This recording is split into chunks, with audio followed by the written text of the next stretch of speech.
Saudara yang dikasihi oleh Tuhan Yesus Kristus, tibalah saatnya kita akan mendengarkan kebenaran firman Tuhan. Sebelumnya marilah kita berdoa. Terima kasih Tuhan Bapa di surga, Bapa yang sungguh mengasihi kami. Terima kasih untuk seluruh kasih Tuhan yang sungguh-sungguh nyata bagi kami. Di saat kami selalu meyakinkan diri kami bahwa kebaikan Tuhan nyata bagi kami. Dan segala kerinduan kami Tuhan dalam pencarian kami, dalam pengharapan kami bermuara kepada kasih Allah itu. Dan juga saat ini Tuhan dalam kerinduan kami untuk mendengarkan kebenaran firman Tuhan. Kiranya Roh Kudus-Mu yang memeteraikannya menguatkan kami untuk dapat mendengar dengan baik, untuk dapat memahami dan mengalami dengan baik sesuai dengan kehendak Tuhan. Dan damai sejahtera dari Allah Bapa yang melampaui segala akal, itulah yang memelihara hati dan pikiranmu di dalam Kristus Yesus. Amin.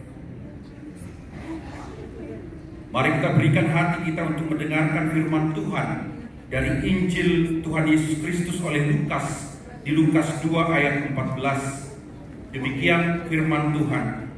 Kemuliaan bagi Allah di tempat yang maha tinggi, dan damai sejahtera di bumi di antara manusia yang berkenan kepadanya. Kemuliaan bagi Allah di tempat yang maha tinggi, dan damai sejahtera di bumi di antara manusia yang berkenan kepadanya. Demikian firman Tuhan. Yang berbahagia ialah mereka yang mendengarkan firman Allah serta memeliharanya. Amin. Shalom. Kurang semangat. Shalom. Bapak Ibu saudara-saudara yang dikasihi oleh Tuhan Yesus Kristus, kita akan mendengarkan khotbah, tidak panjang lagi khotbahnya.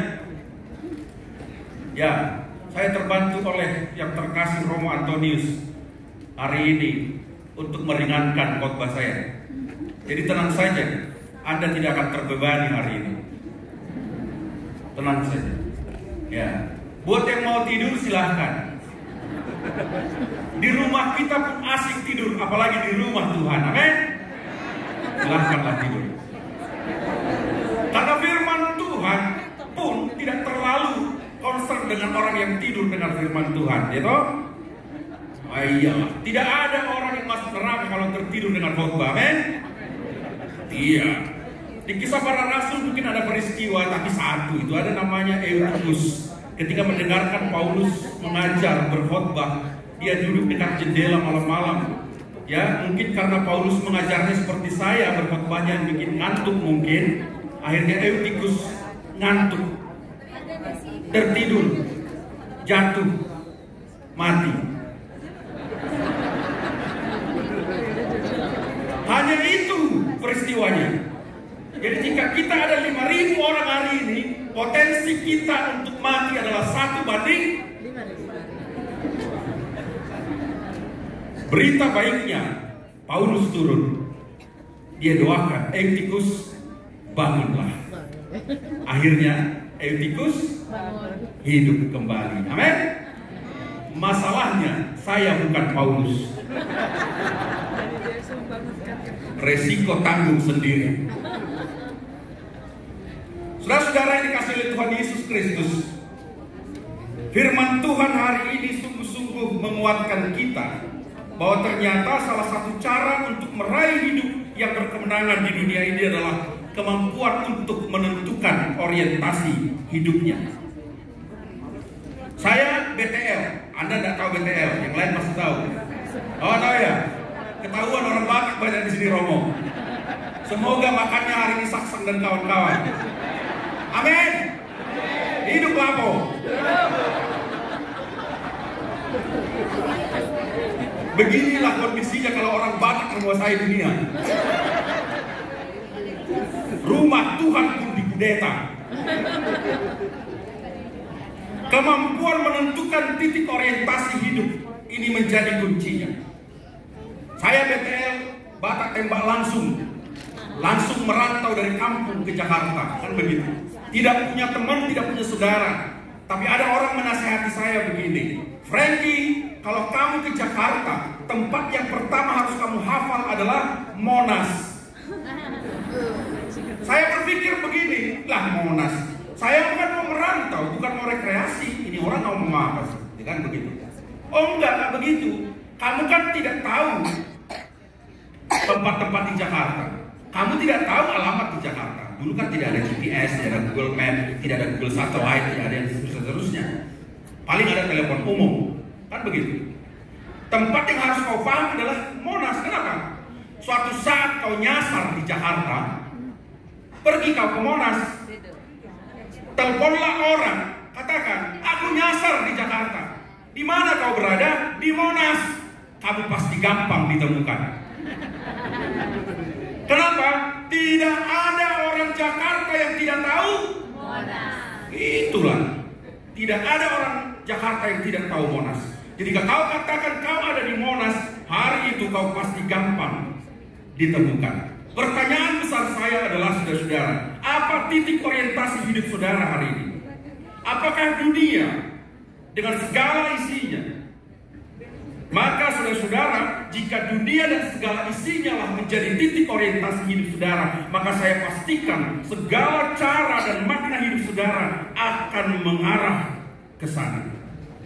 Itu kenapa Tuhan Yesus berkata di Matius 6 ayat 21, karena di mana hartamu berada, di situ hatimu berada. Di mana hartamu berada, di situ hatimu berada. Saudara, saya mau ingatkan firman Tuhan, mau ingatkan, dunia tidak pernah menawarkan rasa cukup, dan semua akan membuatmu kehilangan damai. Jika saya ditanya, apa yang sebenarnya membuat kehidupan kita ini berpotensi kehilangan damai sejahtera? Jawabannya adalah Anda gagal menentukan titik orientasi hidup. Ketika dunia menjadi titik orientasinya, maka namanya dunia. Dia tidak akan pernah menawarkan rasa cukup. Sehingga lihatlah orang-orang stres. Kenapa? Karena mikirin dunia nggak dapat. Ada orang pernah nanya ke saya, Pak Pendeta, apa? Kenapa ban belakang sepeda motor lebih duluan botak daripada ban depan? Ya karena bebannya banyak. Salah. Kenapa? Karena stres loh. Dia kejar-kejar ban depan nggak pernah dapat.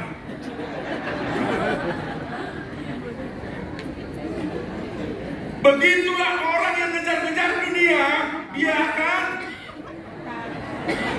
amin. Bertobatlah yang stres.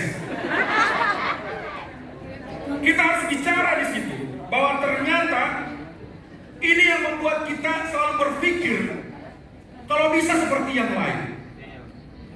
Gaji temannya yang naik, dia tensinya yang naik.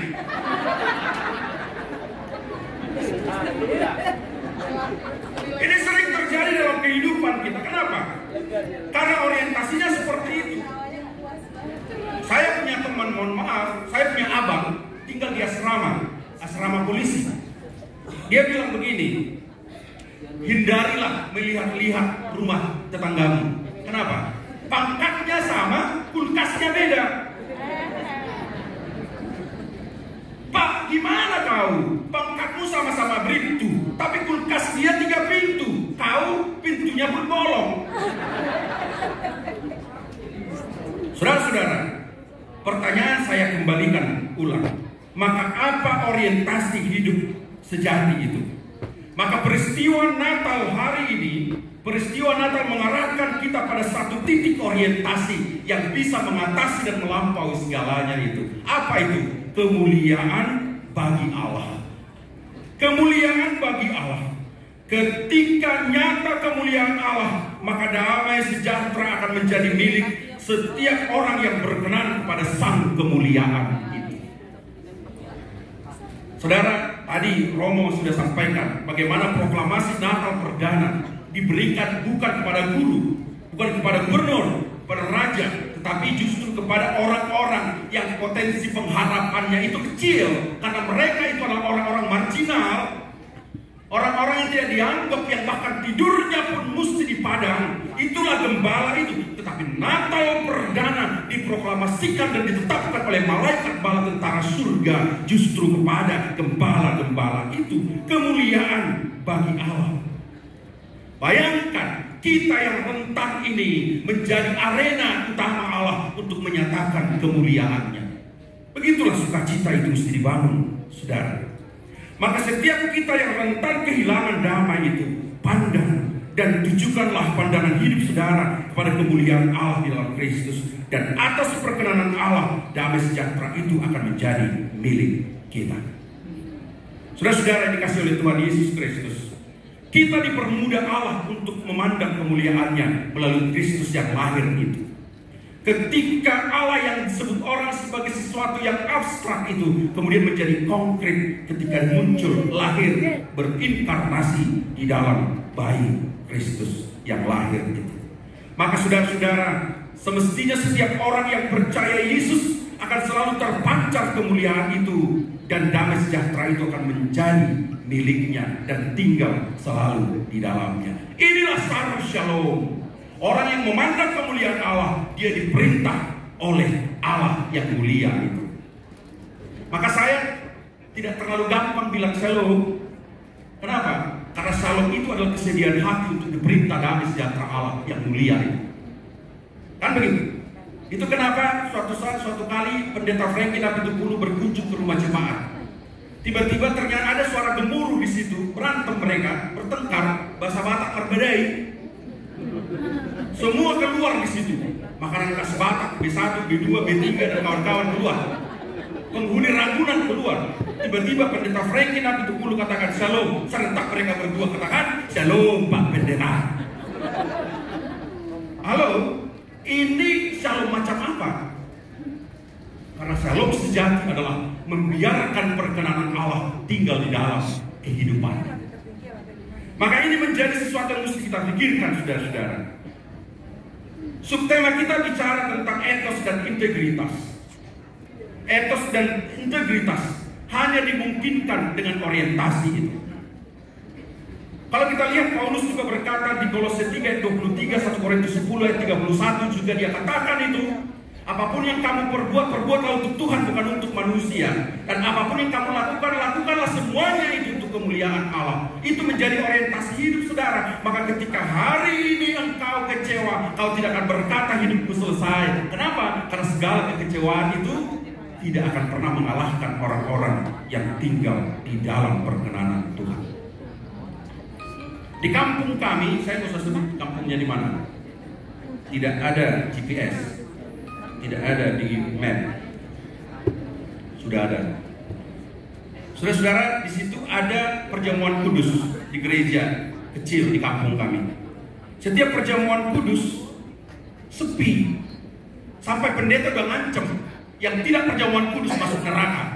Tak aja, nggak apa-apa, masuk neraka pun nggak apa-apa katanya. Sepi. Ternyata di gereja itu, gereja kecil di kampung kami itu, ada ritual setelah perjamuan kudus adalah bernyanyi bersama lagunya Marolok-Molok Tondiki, betapa indah harinya. Kemudian bersalaman satu persatu, semuanya dapat giliran. Tahu nggak saudara? Tahu saudara kenapa dia tidak mau ikut perjamuan kudus? Ada di situ musuh abadinya. Musuh abadi yang diwariskan, yang mereka berjumpa di kuburan tidak bisa, rusuh kuburan itu. Ada. Bayangkan, pernahkah saudara berpikir Anda gagal masuk dalam perkenanan Tuhan karena yang di sebelahmu itu? Pernahkah saudara berpikir Anda kehilangan damai sejahtera Tuhan karena orang yang menyakiti engkau itu? Justru itu yang mau kita lihat, bahwa hari itu ketika engkau berkata aku akan mencintaimu meski engkau membenciku, sebenarnya itu bukan ucapan klise, tapi sebuah kemampuan untuk berkata kebaikan yang kulakukan hari ini bukan untukmu tapi untuk Tuhan. Anda pasti tidak kecewa sekarang. Maka jika tujuannya adalah untuk kemuliaanmu, pasti kau akan kecewa. Itu kenapa ada penyumbang gereja, dia nyumbang besar sekali, giliran pendeta lupa mengucapkan selamat ulang tahun, pindah agama dia. Kenapa? Karena orientasinya adalah kemuliaan diri, bukan kemuliaan Tuhan. Maka dia kehilangan perkenanan Tuhan, tidak damai kehidupannya. Kita mesti lihat di sini saudara. Sehingga ketika bicara etos integritas hanya dimungkinkan dengan orientasi itu. Bicara tentang etos, kita bicara tentang keyakinan macam apa yang membuat Anda bekerja. Bicara integritas itu sebenarnya adalah segitiga kehidupan. Apa menjadi visi hidup Anda, apa yang menjadi misi cara hidup Anda, dan apa nilai kehidupan yang Anda usung. Jika semuanya itu memandang kemuliaan Allah, saya pastikan hidupmu akan penuh damai sejahtera. Sehingga tidak akan ada yang kecewa dan patah hati, meski hidupnya seperti di Metro Mini itu. Teman-teman, adakah di sini pengguna Metro Mini? Apa filosofi yang paling khas dari Metro Mini? Dari kenaikan sampai keturunan tidak pernah dapat kedudukan.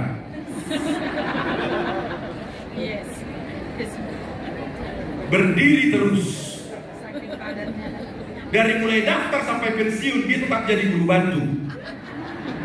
Ada di sini? Alah.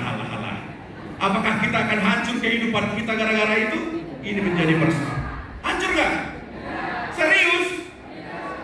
Serius? Kenapa? Ini memang pertanyaan.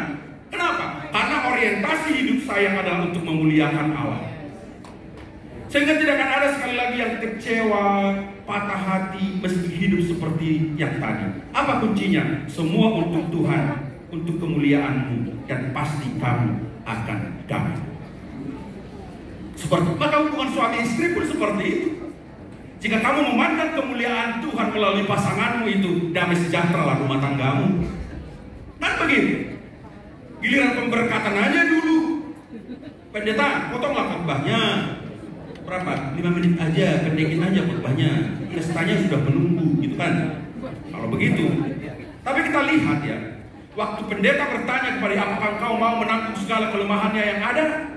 Oh, saya bersedia. Begitu toh? Giliran sayurnya kurang garam, apa yang dia bilang? Dasar kau perempuan terbodoh yang pernah kutemukan di muka bumi ini. Si istri jawab, iya, aku memang perempuan terbodoh di dunia ini. Kebodohan terbesar dalam hidupku adalah menikah dengan kau.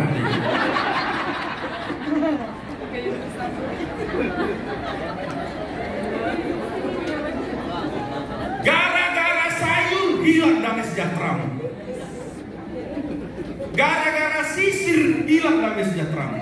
Ada suami istri mau cerai gara-gara sisir. Kenapa? Lagi makan suaminya, sisiran dia. Tak ada sopan santunmu, mau makan rambutmu itu, kata suaminya. Mau cerai mereka. Saya bilang, kau memang perempuan bodoh gitu. Terus aku bilang sama istrinya, kenapa gak kau jawab suamimu? Apa? Lebih bodoh kau, kenapa? Mau sama orang bodoh gitu.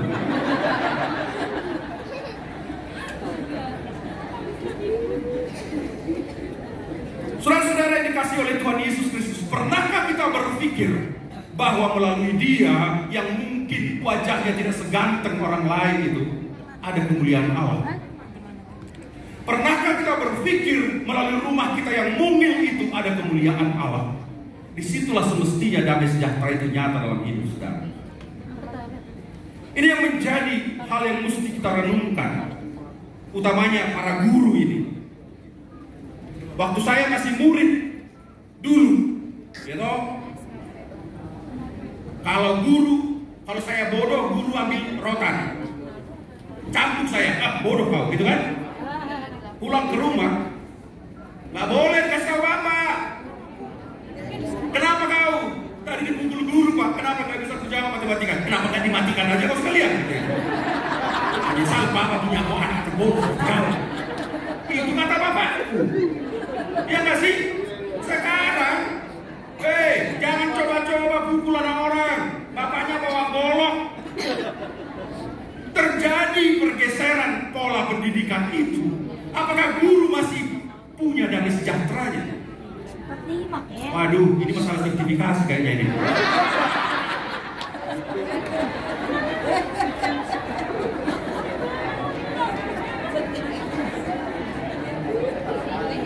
Kita harus melihat bagaimana guru itu akhirnya berubah fungsinya. Tadinya dia berpikir tentang transfer knowledge. Ternyata sekarang tidak hanya itu lagi. Dia bicara tentang transferring value. Ini yang paling utama jadinya. Ini paling utama. Saya yakin mayoritas guru di sini WhatsApp grupnya yang buatin anaknya. Akun WhatsAppnya benar. Mau ngajar apa kau tentang teknologi? Saya masih ingat mamaku di kampung. Mama, aku belikanlah handphone sama kau. Gak usah nak, gak ngerti-ngerti mama pakai itu katanya. Sekarang dia sudah punya akun WhatsApp, punya grup lagi, grup maupun kece. Serius.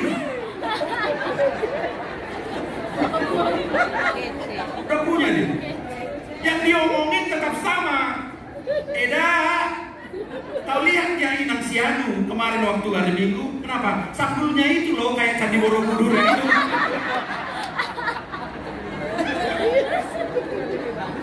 Lihat betapa canggihnya teknologinya, tapi nilainya ambruk. Disinilah tantangan guru itu. Saya juga pendidik, saya mengajar, saya dosen. Mungkin ada sesuatu yang berbeda di situ. Bagaimana Anda tidak perlu lagi mengajar mereka tentang diferensiasi, logaritma, integral, dan seterusnya. Mereka bisa akses itu, tetapi apakah mereka memahami untuk apa mereka hidup dalam kehidupan yang seperti itu? Ini ada peralihan di situ. Bagaimana caranya? Anakku saja tidak wajar katanya. Oh, tunggu dulu. Ketika kau memandang kemuliaan Allah melalui pekerjaanmu, melalui pengajaranmu, melalui apapun yang di situ, seperti apapun bentuk narasi hidup saudara, Anda tidak akan pernah kehilangan damai sejahtera. Ini yang mau kita lihat. Maka saudara-saudara yang dikasih oleh Tuhan Yesus Kristus, berapa menit lagi ini Romo? Kulihat sudah ada yang tidur, 2 orang. Kita pastikan tinggal 1, baru amin.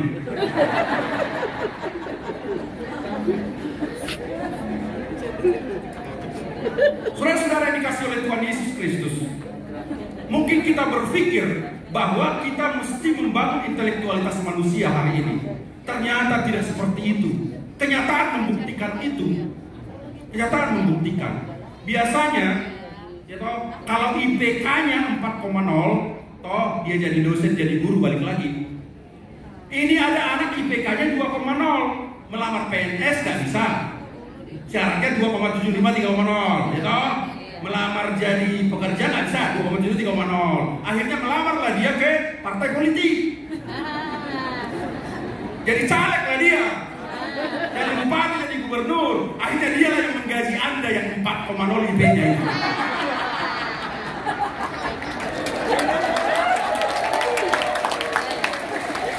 Oleh karena itu, mari kita pertahankan IP kita tidak lewat dari 2,0.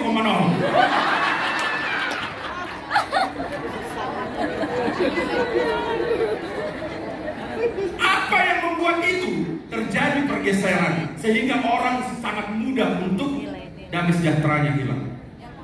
Ada artikel di Kompas, dari Litbang Kompas beberapa waktu yang lalu. Ternyata semakin tinggi tingkat pendidikan di Indonesia tidak linear dengan tingkat integritasnya. Miris hati saya. Semakin tinggi tingkat pendidikannya, justru integritasnya turun. Koruptor orang yang berpendidikan, pelaku KDRT orang yang berpendidikan. Terus apa lagi yang akan menjadi wadah bagi kita untuk menunjukkan bahwa hidup kita ini mesti damai, saudara? Saya pastikan hanya kemuliaan Allah yang membuat kita melakukan itu. Hanya itulah yang membuat kita untuk mampu tetap damai di tengah-tengah ancaman-ancaman. Maka saudara-saudara yang dikasih oleh Tuhan Yesus Kristus, itulah integritas, itulah etos. Saya tidak akan menerangkan itu kepada kita, tapi apapun yang terjadi, jika semua yang saya lakukan ini untuk kemuliaan Tuhan, maka dengan penuh damai saya akan persembahkan yang terbaik bagi Tuhan. Dalam perayaan Natal hari ini, hendaknya aktualisasi nilai-nilai itu benar-benar nyata. Kenapa mesti diaktualisasikan? Karena ternyata firman itu adalah firman hidup. Firman yang tidak hanya logos, tetapi dia menjadi antropos, menjadi manusia. Maka dia bisa disentuh. Nah, oleh karena itu saudara, kemuliaan Allah itu mesti dapat disentuh. Maka jika hari ini kau kehilangan damaimu, saya pastikan kau sedang surut dari kemuliaan Allah. Lakukanlah segala sesuatunya untuk memuliakan Allah. Maka hari ini kasih Tuhan akan selalu nyata untuk mendamaikan hatimu. Amin. Cukuplah ya. Cukuplah ya. Selamat Natal bagi kita semuanya. Amin. Mari kita berdoa. Terima kasih Tuhan Bapa di surga. Kami percaya kemuliaan Allah akan menjadi orientasi hidup bagi orang yang percaya kepada Tuhan. Dan damai sejahtera tinggal di dalam kehidupannya. Kami percaya Tuhan firman itu akan menjadi firman hidup, menyatu dengan kami. Sehingga kami keseluruhan yang ada di tempat ini kembali ke dalam kehidupan kami dengan damai sejahtera yang sejati. Karena orientasi hidup kami telah Allah kembalikan dalam kemuliaan itu. Maka kami bersyukur Tuhan untuk firman Tuhan yang kami dengarkan. Dan kami percaya Engkau yang memeteraikannya menjadi semangat, pengharapan, kekuatan bagi kami untuk meraih hidup yang berkemenangan, sebagaimana Tuhan berkehendak demikian dalam kelahiran Kristus yang memerdekakan kami untuk memandang kemuliaan Allah. Sehingga siapapun kami dengan segala kekurangannya, dengan segala hal yang terjadi dalam hidupnya, dalam suka dan dukanya, tidak satu pun seorang pun di antara kami yang ada di tempat ini akan kehilangan damai sejahtera. Karena segalanya kami orientasikan, kami tujukan untuk satu prinsip hidup yang sejati, kemuliaan Allah. Dan kami akan beroleh perkenanan dari-Mu di dalam Kristus Tuhan yang lahir bagi kehidupan kami. Terima kasih Tuhan Bapa di surga. Berkati firman Tuhan yang kami dengarkan menjadi kekuatan bagi kami. Dalam Kristus Yesus kami berdoa kepada Bapa di surga. Amin.